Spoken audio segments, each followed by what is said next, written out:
অঞ্চলে বাস করি। আমার একটি ফার্ম করেছিলাম।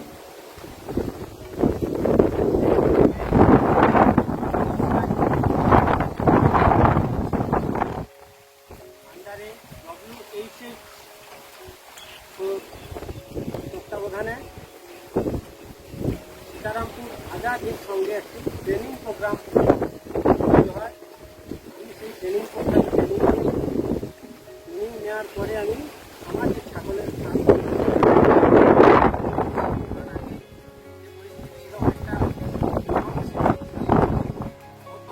ছাগল বাঁচানোর সম্ভাবনা, ছাগল মারা যেত। আমি ট্রেনিং নেওয়ার পরে দেখেছি ছাগল অনেকটা ডেভেলপ করতে পেরেছি। ছাগলের সংখ্যা যা ছিল, আমার প্রায় ট্রেনিং নেওয়াটা প্রায় 3 মাস আগে। আমি 3 মাস পরে দেখেছি আমার যে ছাগলের যে গ্রোথ ছিল সেই গ্রোথ আমি অনেকটা বাড়াতে পেরেছি এবং ট্রেনিংটা আমার পক্ষে নেওয়ার খুব সুবিধে হয়েছে।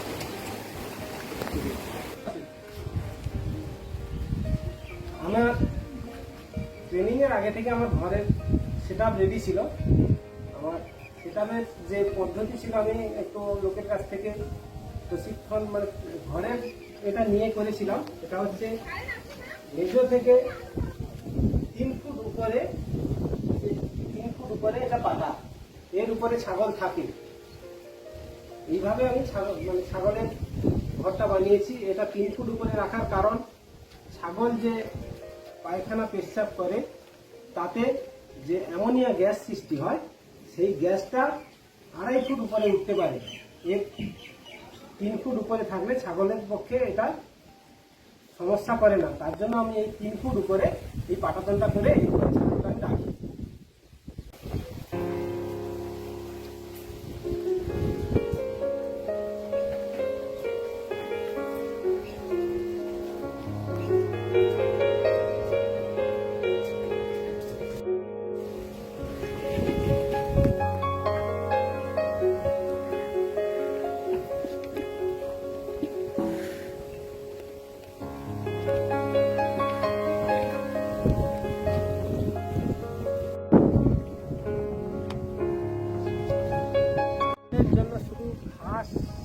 ছাগল পালন আমি করি না, তার সঙ্গে আমি একটা জিনিস পালন করি, সেটা হচ্ছে সাইলেজ।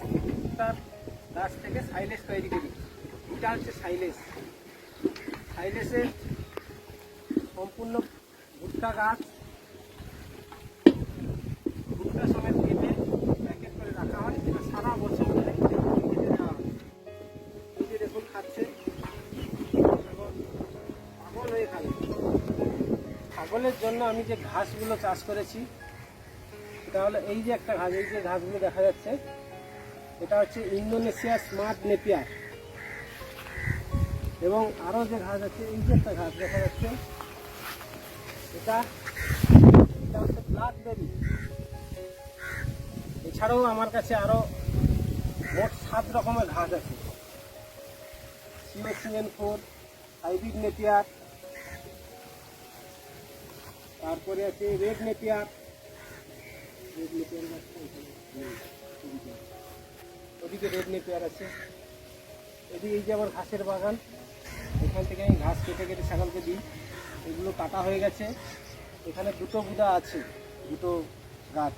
এই যে আমার ঘাসের বাগানের এই যে একটা বাগান, এখানে আছে রেড নেপিয়ার এবং অজানা হাইব্রিড, যেটা জলে হয়।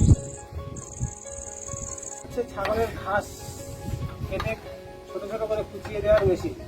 তার কারেন্টে চলে, এই মুহূর্তে কারেন্ট নেই, মানে চালিয়ে দেখানো সম্ভব হচ্ছে না। এই যে ঘাসগুলো কেটে পচানো আছে,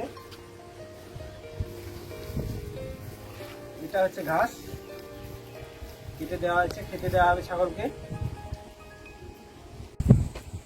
আমার এই ফার্মটা পরিচালনা করার জন্য আমি কিছু ওষুধপত্র সঙ্গে রাখি, সেগুলো হচ্ছে কৃমির ওষুধটা সবসময়ের জন্য রাখতে হয়। এছাড়াও একটা চামড়ার কৃমির কাজ করে, পরজীবীর কাজ করে হাইটেক আইভারমেকটিন গ্রুপের ইঞ্জেকশন সবসময়ের জন্য। এছাড়াও ছাগলকে প্রতিনিয়ত যে ভ্যাকসিনগুলো করতে হয় সেই ভ্যাকসিনগুলো আমি নিয়মিত করি। এগুলো হচ্ছে আমি রামকৃষ্ণ মিশনের গ্রিন কলেজের যে ট্রেনিং প্রোগ্রাম হয়েছিল, সেই ভেড়া ও ছাগল প্রশিক্ষণের যে ট্রেনিং হয়েছিল সেখান থেকে আমি ট্রেনিং নিয়ে এগুলো দিয়ে আমি অনেকটা উপকার পেয়েছি এবং আরও আধুনিকভাবে পালন করার জন্য সাপোর্ট দেবে আমাকে বলেছে, সেই মতো আমি এগিয়ে যাওয়ার চেষ্টা করছি।